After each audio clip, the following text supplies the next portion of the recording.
Hoje a gente vai terminar então o ponto da depravação total do pecado original. Deixa eu apresentar aqui. Que nós iniciamos, né, na última aula, ou estudo. Então, vamos lá. Antes de mais nada, nós vamos orar. Pedir que o Senhor ilumine esse estudo, faça com que a palavra dele seja incorporada no nosso coração e assim a gente possa... Bom dia, João. Bom Opa, dia, Elvis, tudo bem? Tranquilo? tudo? Graças a Deus. Bom tê-los aqui. Então, eu estava falando aqui, a gente falta terminar o ponto da depravação total, do pecado original e de como ele se transmitiu a nós. Então a gente vai tratar um pouquinho disso. Mas antes a gente vai orar. Posso pedir que um dos irmãos faça a oração, hein? Por gentileza.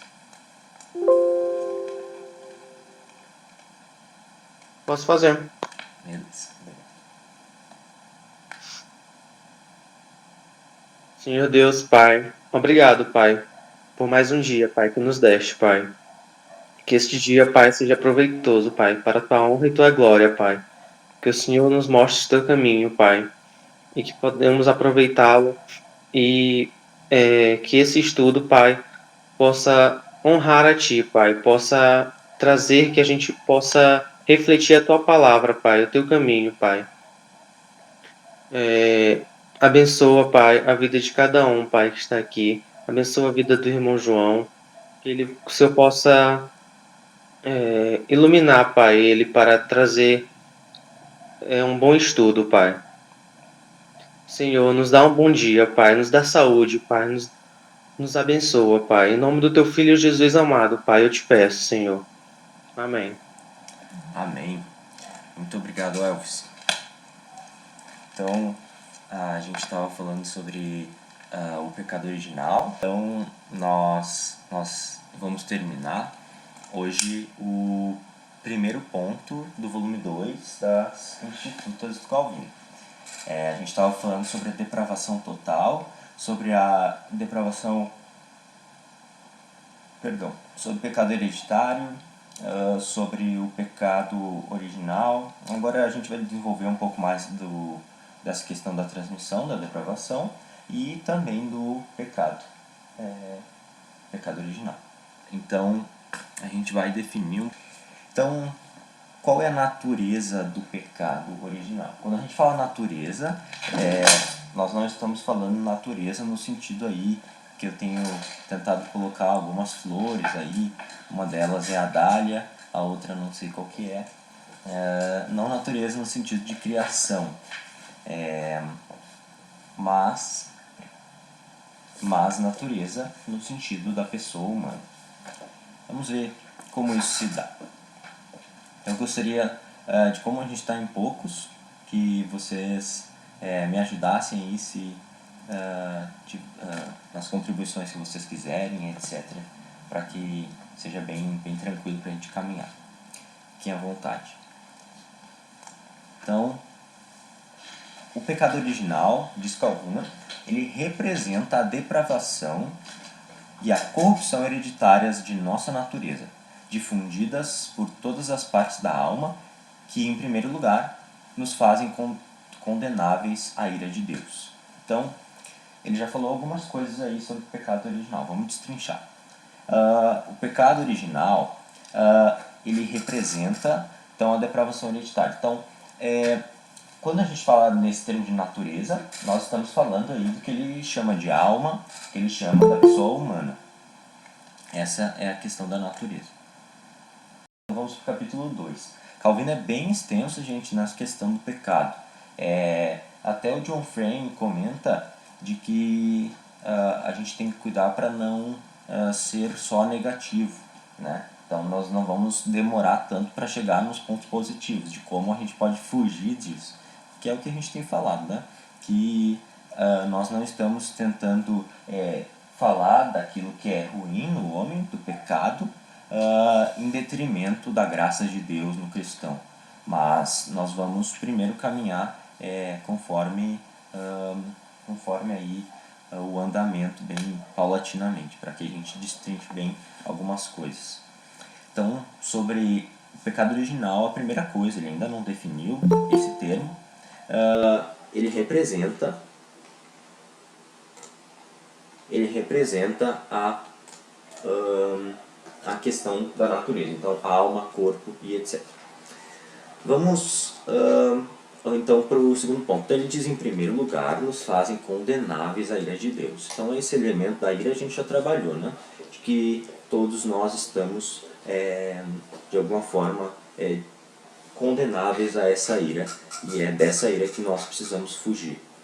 E aí a gente vai falar um pouco da graça de Deus, não no segundo capítulo ainda, mas no terceiro. Então, no segundo ainda fala do pecado, etc.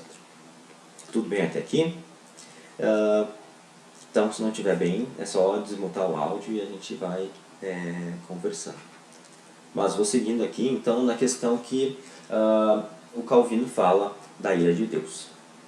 Eu gostaria aqui que algum dos irmãos abrisse em Gálatas 5,19, para que a gente pudesse destrinchar um pouco o segundo ponto que o Calvino está falando desse textinho aqui.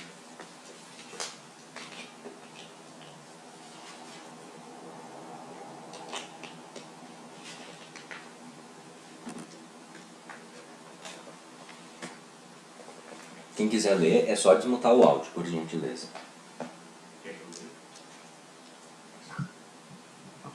Ora, as obras da carne são conhecidas e são prostituição, impureza, lascívia. Muito bem, obrigado, Elvis. Então, o que ele diz aqui é que esse pecado, ele produz em nós aquilo que é chamado de obras da carne. Então, o Calvino está tentando dizer que tanto as partes da alma, quanto as partes da carne, né, do que se trata do corpo e etc., e da concupiscência que daí procede, o Calvino fala então das obras da carne, aquilo que nós praticamos com o nosso corpo, mas também com a intenção do nosso coração. E então essa corrupção é hereditária e nós todos estamos condenáveis à ira de Deus, e tanto pela culpa, como nós vimos na última aula, tanto pelo pecado em si mesmo e assim por diante. Gente, aqui já vai uma aplicação. Nós temos falado então de pecado original, de como isso se sucedeu, né? Então, Adão e Eva foram tentados pela serpente, como nós falamos no último estudo, no tocante à questão do conhecimento do bem e do mal. Nós temos falado então de conhecimento do bem e do mal, nunca de conhecimento, melhor dizendo. Nunca esqueçamos que as institutas ela tem essa temática. Nós não estamos fugindo disso apenas porque a gente está falando agora das doutrinas. Pelo contrário, o que o Calvino fala no volume 2 é que nós precisamos entender as doutrinas básicas do que constitui o homem, por exemplo. Aqui nós estamos falando de Adão, do pecado, antropologia e etc. E principalmente centrado nas escrituras. Então Calvino diz isso, que nós precisamos ir a fundo daquilo que nós cometemos, nós pecamos, revelado assim na palavra. Mas olha só uma aplicação interessante, gente. Existe uma distinção entre curiosidades, que na nossa época não existe um significado muito claro dessas questões.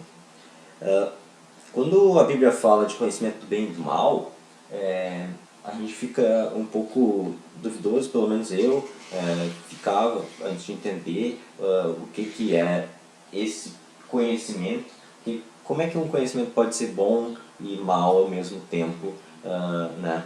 Como é que isso acontece então? Veja que o Senhor aprove a ele fazer com que a humildade, ou melhor dizendo, a perseverança de Adão e outras virtudes fossem exercitadas ali quando ele tinha todas as árvores para desfrutar e ele não desfrutou delas, mas em detrimento delas desfrutou do pecado da árvore do bem e do mal, exato, o conhecimento do bem e do mal. Então a gente vê, gente, que existe uma distinção entre curiosidades. Na Idade Média, Agostinho e outros teólogos como Tomás de Aquino, por exemplo, ontem até o pastor falou um pouco dele, né? Ontem, para quem está assistindo, foi ontem, dia 31, o encontro da Reforma Protestante, de fé reformada na nossa igreja. Igreja Presbiteriana de Canela. Então, nós temos aí uma distinção entre curiosidades. A curiositas, que é a curiosidade do mal, que os teólogos vão definir, ela é uma curiosidade, então, por exemplo, quando nós fofocamos. Tu sabe da última de tal pessoa? Isso é um conhecimento mau, é um conhecimento ruim, é um vício, em detrimento das virtudes, ou da virtude da estudiositas. A estudiositas é o conhecimento bom, o conhecimento que Adão negligenciou, digamos aí, né? Então, e nós somos tentados no nosso dia a dia em detrimento da estudiositas, buscar a curiositas. Em detrimento de uma virtude do conhecimento bom, a gente buscar o conhecimento mau.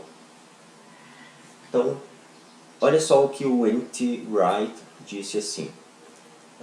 Virtude é o que acontece quando alguém faz 1000 pequenas escolhas que exigem esforço e concentração para fazer alguma coisa boa e certa, mas que não vem naturalmente.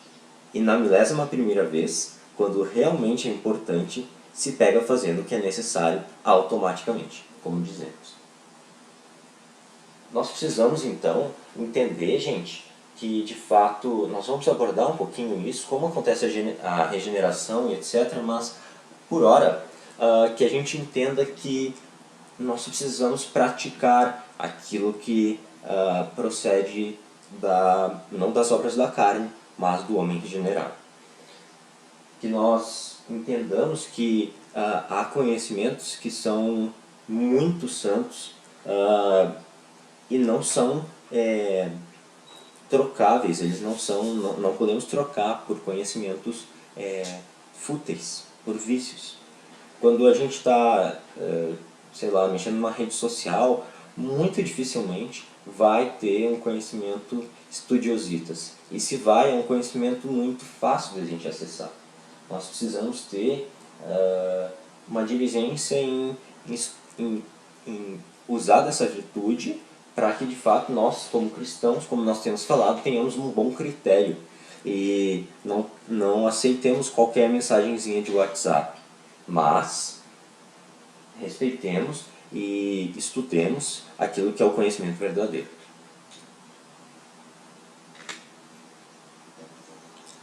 Continuando sobre o pecado original e o pecado atual, acho que fica claro, pelo menos para mim ficou, dessa distinção entre original e atual, para que a gente entenda o que são essas duas coisas, né? Esse termo pecado original. Então, todo pecado, diz a Confissão de Westminster no capítulo 6, o subcapítulo 6 também, todo pecado, tanto original como atual, sendo transgressão da justa lei de Deus e a ela contrária, torna, pela sua própria natureza, culpado o pecador. E por essa culpa está ele sujeito à ira de Deus e à maldição da lei, e portanto exposto à morte, com todas as misérias espirituais, temporais e eternas. Olha o que diz em 1 João 3,4. Se alguém achar antes de mim, pode ler. eu achei aqui, vou ler rapidinho. Todo aquele que pratica o pecado também transgride a lei, porque o pecado é a transgressão da lei. O João, então, ele define, o apóstolo João, falando da lei. Como lei aqui a gente entende aquilo que procede da vontade de Deus. Tanto revelado na criação, como a gente tem dito, como a revelação específica às Escrituras. Olha só então que, de fato, quando nós pecamos, nós estamos indo tanto contra o intento de Deus, né? Quanto nós estamos recebendo essa maldição, a saber, a morte. A morte é a maldição da lei. Se nós vermos outros versículos, a gente vai ver isso bem claro. E lá na Confissão de Westminster, se tu tens ali, vai ter os comentários, não é comentário, é referências. As referências, né? Vai ter outros versículos, mas esse aqui é um dos que melhor explica, um dos que melhor a gente vê isso. Então, interessante que nós hoje, quando nós pecamos, nós estamos igualmente transgredindo a lei da mesma forma que o pecado original de Adão foi transgressor. Então, o pecado é em si mesmo a transgressão da justa lei de Deus.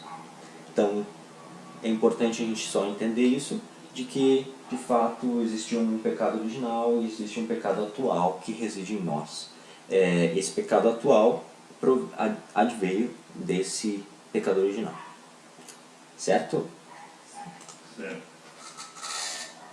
Então, em primeiro lugar, precisamos entender que estamos a tal ponto corrompidos e depravados em todas as partes de nossa natureza. Então, o Calvino continua dizendo nesse ponto da questão da depravação original e como ela atinge a nós, né? Como ela nos atinge. Alguns teólogos a gente vai ver que eles dizem que talvez depravação total não seja o melhor termo, mas sim depravação absoluta, no sentido então de que nós somos absolutamente depravados e não totalmente. Mas aí é uma distinção que a gente não vai usar aqui, porque problematiza um monte de coisa. Vamos continuar aqui na depravação total, só enfatizando que é o sentido de que todo homem foi corrompido, né? Tudo bem? Então, a depravação total é em suma isso, de que nós fomos corrompidos e depravados em todas as partes de nossa natureza, que já por causa de apenas tal corrupção, somos merecidamente tidos como condenados e incriminados diante de Deus, e quem nada, ou melhor dizendo, a quem nada é aceito senão a justiça, a inocência, a pureza. Olha só então, aqui gente, que de fato nós estamos indo contra um Deus que é santo, e não só contra a lei dele. Deus nos impõe a lei dele, ela está no nosso coração, na criação, nas escrituras, mas o próprio Deus é justiça, é inocência, é pureza. Então, quando nós pecamos, nós depravamos a toda a nossa natureza. Nós já falamos um pouquinho disso.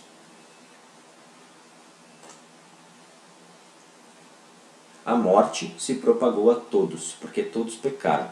Isto é, estão enredilhados no pecado original e tisnados de sua nódoa. Teria complicado, né?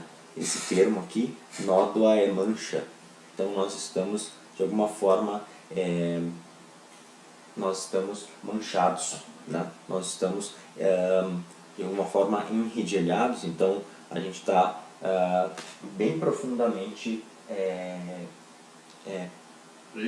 presos a esse pecado. Muito bom, exato. Então estamos presos a esse pecado original. A morte propagou a todos, é claro. Agora nós vemos, de fato, que nós todos os seres humanos estão destinados a essa maldição que é a morte. Então isso por si só já atesta que todos pecaram. Mas de fato a morte é o salário desse pecado. É aquilo que nós recebemos por pecar. E nós também, nós como cristãos, estamos destinados à morte. Mas só uma delas, porque existem duas. O afastamento nessa vida, né? Então nós estamos destinados à morte no sentido de que nós perdemos a corporeidade nessa realidade por enquanto, mas numa outra vez, numa outra morte para os ímpios, né, acontecerá. Então essa é uma morte que nós normalmente dizemos espiritual. Então é no sentido de que nós, se nós não cremos em Cristo, se nós não encontramos a Cristo, se Ele não nos encontra, nós somos destinados a essa morte espiritual, e aí é eterna mesmo. Romanos 5,12, aqui está a referência, nós já falamos Romanos 5,12 na última, não precisa voltar para esse versículo, então nós vamos prosseguir. Continuando a falar dessa depravação, essa depravação então jamais cessa em nós. Interessante. Nós precisamos entender que ela também é total no sentido de que por toda a nossa vida nós estamos sujeitos a essa depravação. Nós vamos ver um pouco mais de como ocorre essa tensão, ou se ocorre uma tensão no crente de um pecado original ou de uma depravação original e atual, né, como nós vimos, e a regeneração. Nós vamos ver no que toca essa regeneração. Por ora, fica bem a gente entender que ela então é total no sentido de que ela jamais cessa em nós, ela corrompe a todos nós e de alguma forma todos os homens são pecadores, né? Estão recebendo essa depravação. Então, pelo contrário, ela produz continuamente novos frutos. Essa depravação ela está sempre, de mal a pior. Essas obras da carne que referimos antes, exatamente como uma fornalha acesa expele chamas e centelhas, ou uma fonte mana água sem parar. Então, esse pecado é um pecado que total também no sentido então que ele não cessa, de que ele é uma fonte que cada vez mais jorra água e não há como tapar, a não ser por Cristo. E a gente vai ver como isso se relaciona, que nem eu falei. Tudo quanto há no homem, desde o intelecto até a vontade, desde a alma até a carne, foi poluído e saturado por essa concupiscência.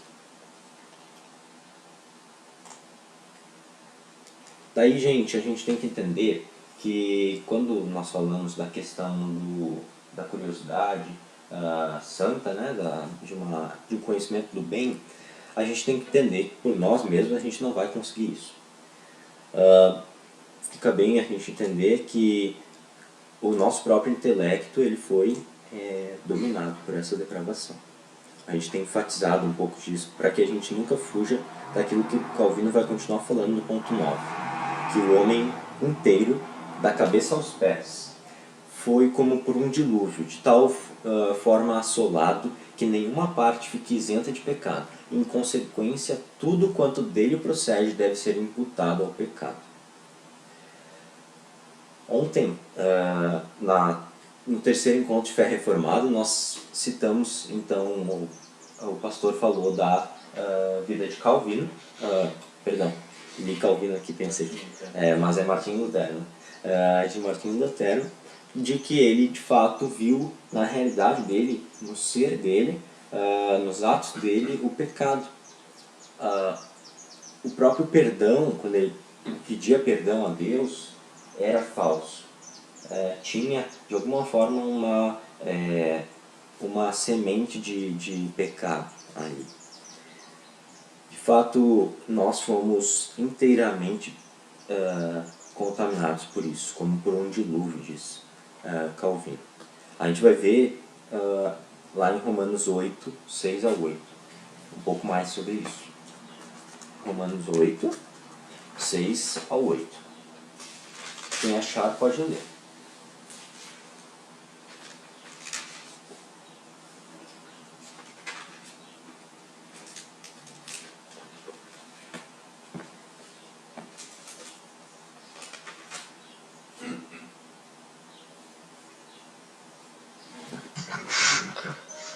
Porque o pendor da carne dá para a morte, mas o do espírito para a vida e paz.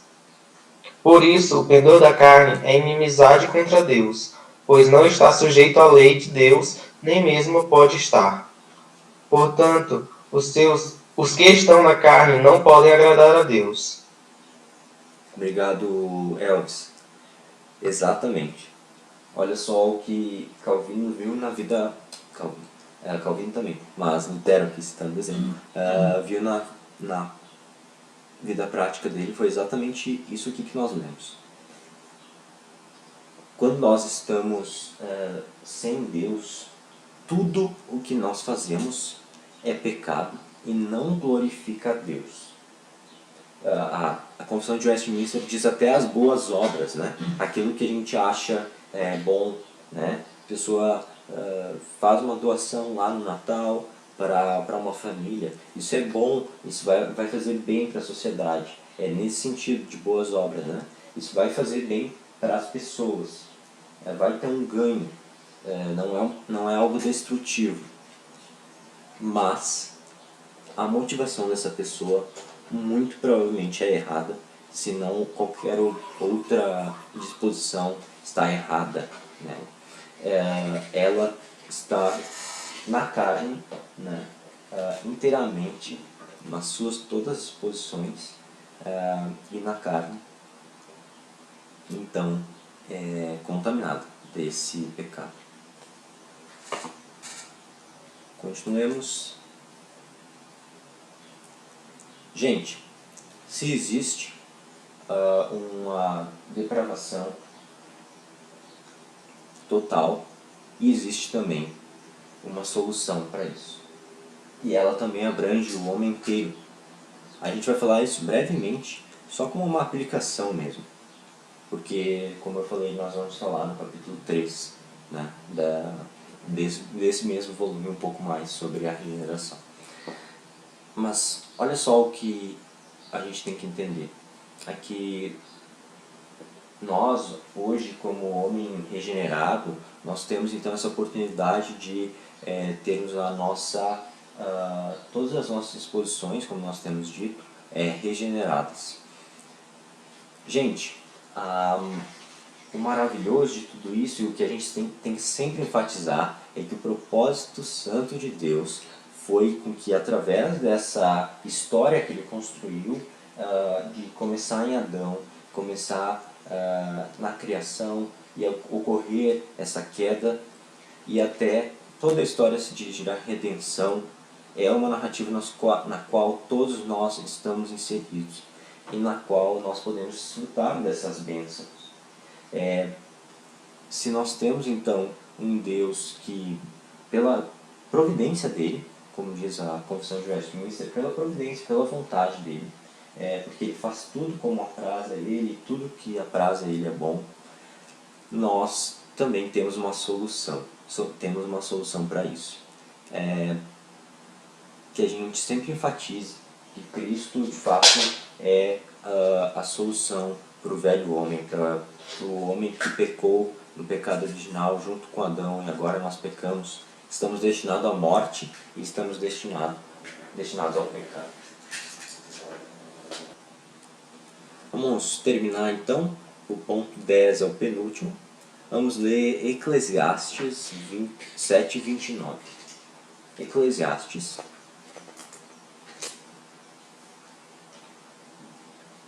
7, versículo 29.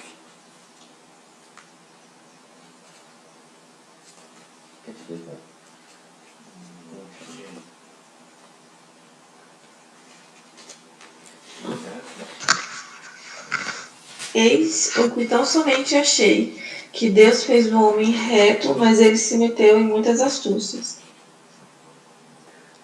Então, de fato, Eclesiastes usa uma linguagem muito boa, de que o homem foi criado bom, mas ele se meteu em muitas astúcias. Astúcias, então, em coisas que não são próprias do homem, coisas que não são da vontade de Deus. Então, o pecado procede do homem. Se a gente já entender isso, é maravilhoso já. É óbvio que somente ao homem se deve imputar, diz Calvino, a própria ruína, uma vez que pela benignidade de Deus, havendo obtido a retidão, por seu desvario, ele caiu na fatuidade. Então, aí, Calvino falando um pouco dessa ruína em que o homem caiu. Então, é algo bastante óbvio, mas nós precisamos discernir para que a gente entenda de que a verdade de que nós pecamos e não Deus. Foi pela benignidade de Deus que aprove a Ele nos oferecer também a redenção.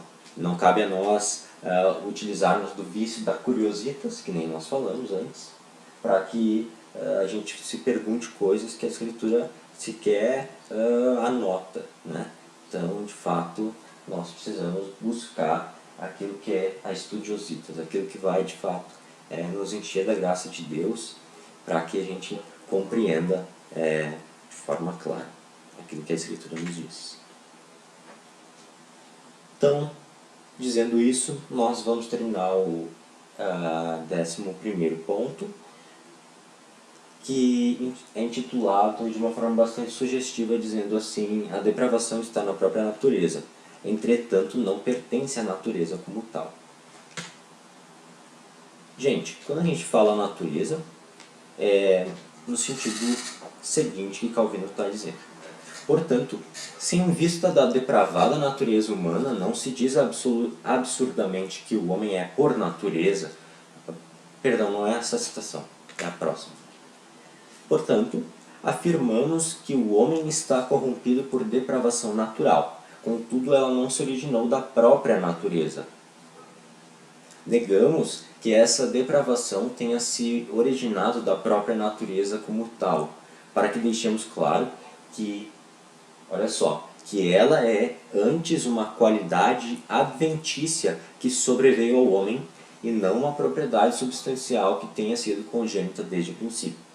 Então, deixando bem claro, Calvino aí, nos dizendo que Deus não nos criou com esse pecado. Deus não nos criou com isso incrustado em nós, ou isso de forma como um atributo, né? Não, Deus nos criou à imagem e semelhança dele, de forma perfeitos, mas ainda Deus permitiu, né, essa livre agência dele e do ser humano. Nós tínhamos antes em Adão o livre-arbítrio, nós já estudamos isso, quem fez catecúmenos recentemente estudou, quem não estudou, recomendo o 6º capítulo da Confissão de Westminster.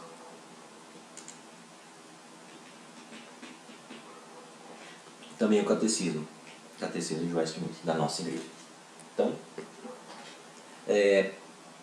só deixando claro aqui que Deus não nos criou com essa disposição de forma natural, como se nós fôssemos levados a pecar mesmo porque Deus nos criou assim. Não, né? Foi por nossa causa, certo?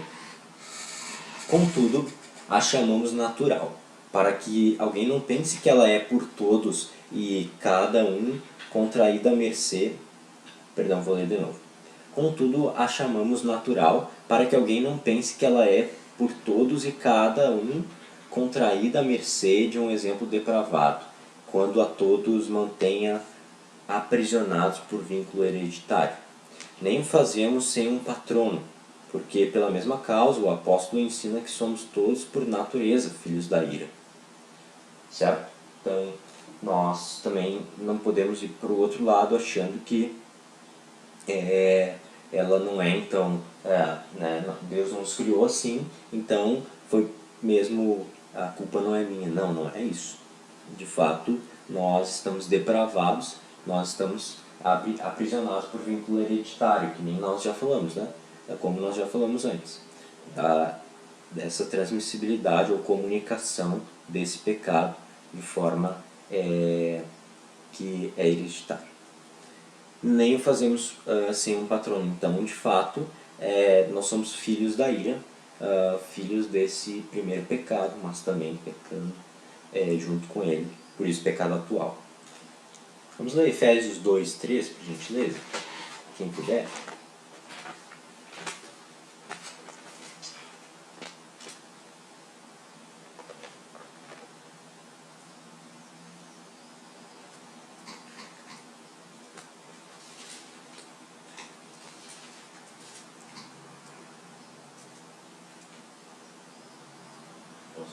Pois não, pai.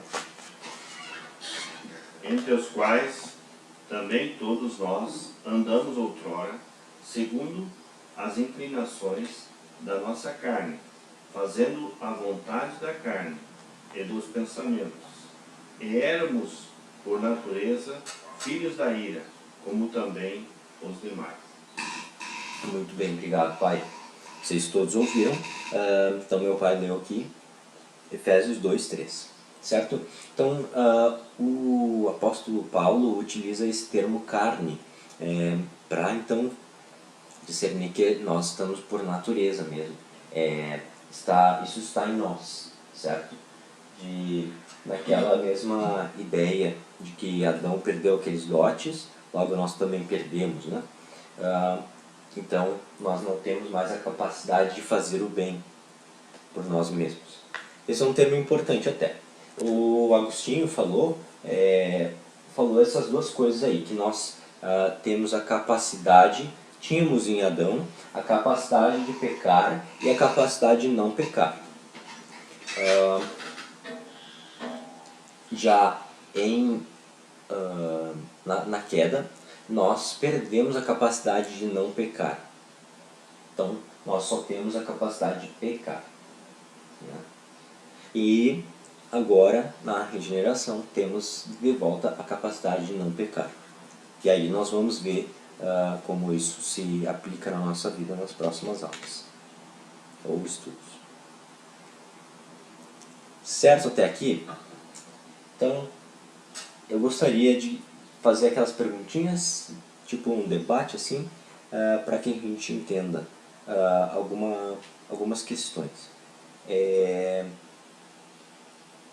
Então, eu gostaria que eu vou retificar, melhor dizendo,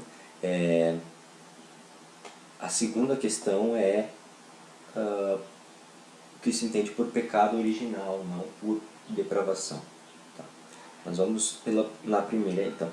Onde está a depravação do homem? Onde está? Onde está a depravação do homem? No coração. Então, a minha mãe disse aqui coração. Todos concordam?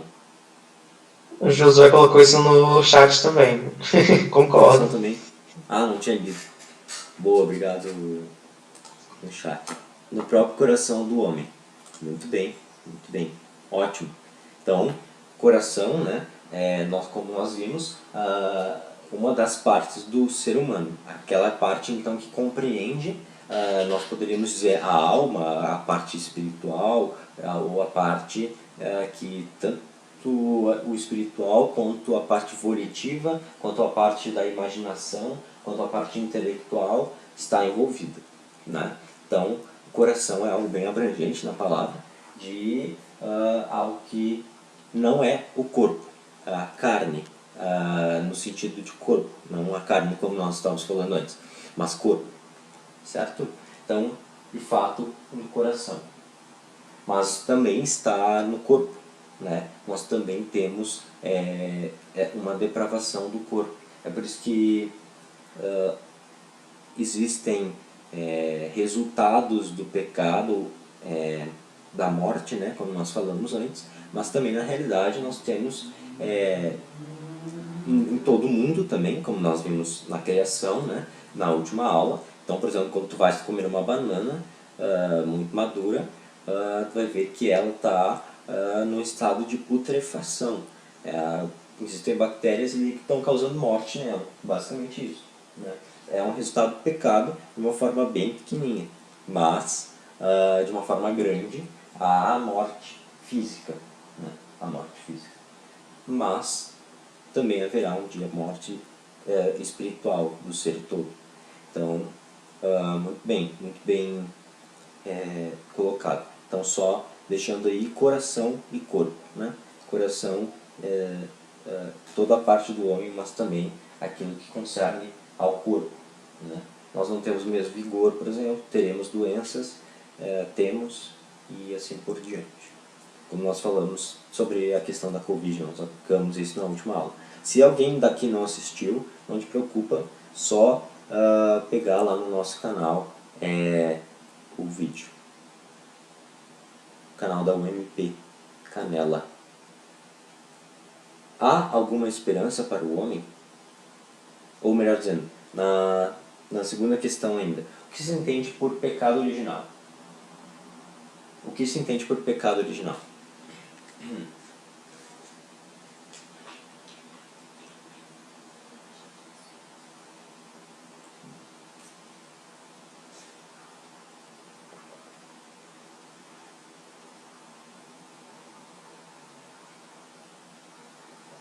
sei se alguém está usando o chat e eu não estou vendo.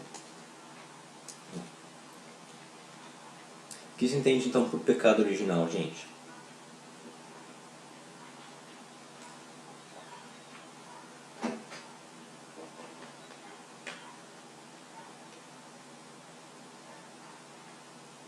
Primeiro pecado que levou todos à morte de espírito e morte física. Muito bem, Joso. Perfeitamente, perfeitamente. Então, é um pecado que agora nos é natural, no sentido de natureza. Né? Está na nossa natureza. Nós estamos, só complementando a fala do Joso, pecamos junto com Adão, temos esse pecado de forma hereditária, essa comunicação hereditária. Mas de forma bastante forte nós nascemos já com a característica do pecado, né? O bebê já nasce com a característica de que ele um dia irá morrer. Isso já é resultado do pecado, né? Agora nós temos uma solução, né, para isso. Nós falaremos um pouco disso. Muito bem, gente. E, por fim,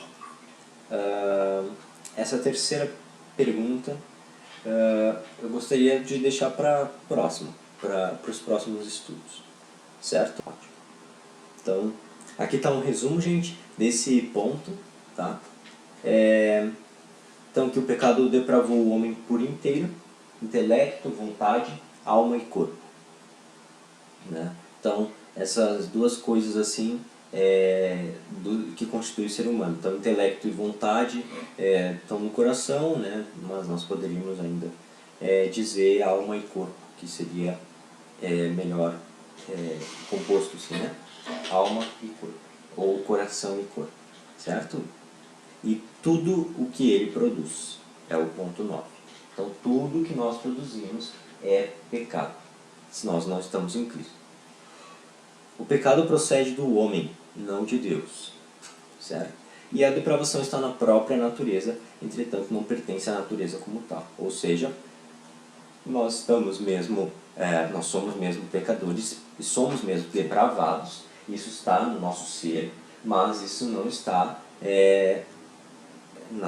no intento original de Deus. Deus não criou o homem naturalmente depravado, certo? A gente vai continuar então no capítulo 2 do volume 2 das Institutas. Continuando a falar um pouco da questão do pecado. Tá? Calvino é bem extenso nisso, mas vai ser bom para a gente entender que a gente é miserável mesmo e não se achar o bonzão, né? Então a gente está tentando também aplicar um pouco da questão do conhecimento e de como isso se aplica até pelas virtudes, né? Que é uma coisa que o Calvino fala bastante. O que acontece, gente? Só finalizando assim, virtude é um tema que agora está ressuscitando até na epistemologia científica, ou filosófica, melhor dizendo, mas na época de Calvino e dos reformadores, virtude era um termo muito usado, por isso, do apóstolo também. Leia lá 1 Pedro 1,5, nós falamos isso na penúltima aula, viu? Então, né, esse termo virtude. Então, nós estamos relacionando com isso também, porque ele está totalmente ligado ao conhecimento, porque quando nós exercitamos isso, milhares de vezes, né, que nem o N.T. Wright disse, na milésima primeira vez a gente acerta. E vai automaticamente nos dirigindo, né, a fazer isso.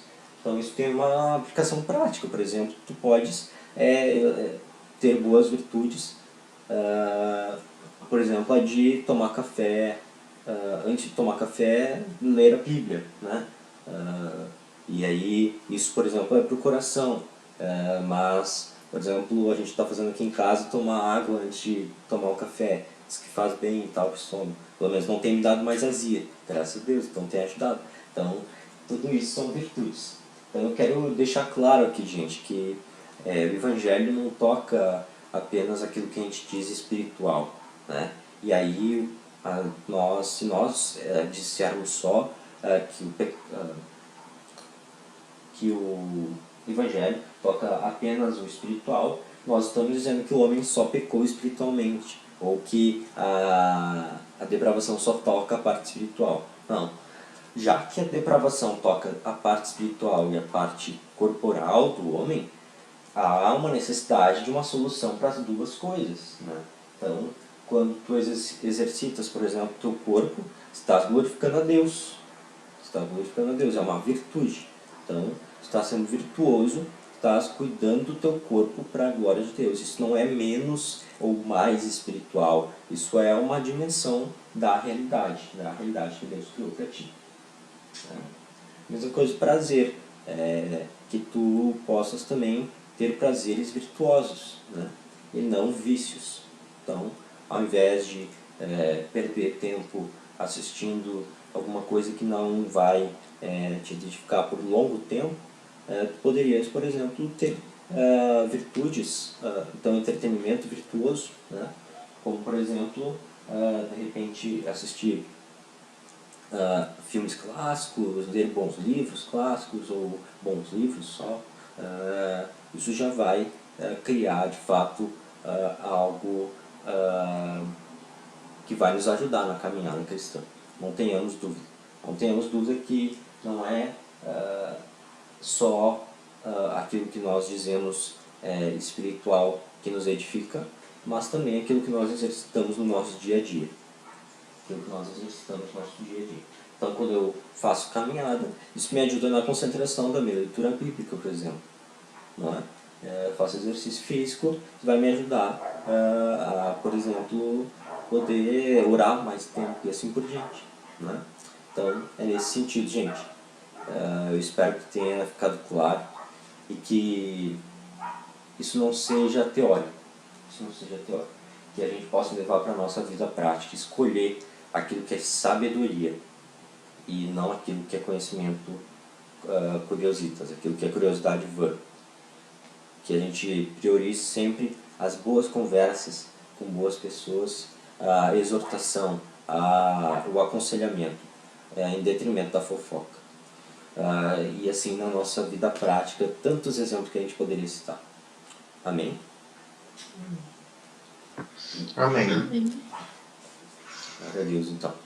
Gostaria que um dos irmãos orasse por nós, pedindo que o Senhor coloque isso no nosso coração, que a gente possa ser sábio no nosso dia a dia, certo? E Então eu vou orar. Senhor, nosso Deus e Pai, nós nos colocamos diante de Ti, reconhecendo a doutrina que Tu nos revelas pela Tua palavra, a de que somos pecadores, Senhor, que, de fato, todas as nossas faculdades estão muito entrelaçadas com esse pecado. Nós pedimos, Senhor, que Tu, de fato, perdoes os intentos maus do nosso coração, todo o nosso orgulho, toda a nossa curiosidade que não procede de Ti, tudo aquilo que não advém da Tua palavra, dos Teus anseios, da Tua lei.